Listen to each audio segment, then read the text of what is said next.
14 టన్నుల బంగారం, 14,000 కోట్లకు పైగా ఫిక్స్డ్ డిపాజిట్లు, 960 రకాల ఆస్తులు, మొత్తానికి 85,700 కోట్ల రూపాయల ఆస్తిని కలిగి ఉన్నారు వెంకటేశ్వర స్వామి. ఏ ఆలయానికి కానీ ఏ దేవునికి కానీ రాని విశేషమైన ఆదాయం ఒక శ్రీనివాసునికి వస్తుంది. ఎందుకు? బంగారు రూపైనా, డబ్బు రూపైనా, స్థిరాస్తుల రూపైనా మరెన్నో ఆస్తులు వచ్చి హుండీలో పడిపోతూ ఉంటాయి. ఎందుకు?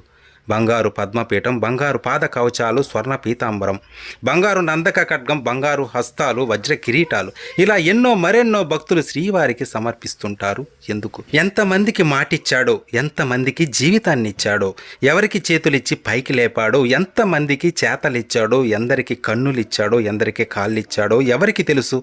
ఇదిగో ఆ కోరికలు తీరిన భక్తులే స్వామివారికి మనులిచ్చారు, అలంకారాలిచ్చారు. ఆయన ఎంతమందిని కరుణించాడో ఆయనకు వచ్చిన ఆస్తులను బట్టి తెలుస్తుంది. ఆయన అత్యధిక ధనవంతుడే కాదు, అత్యంత కరుణాసాగరుడు కూడా.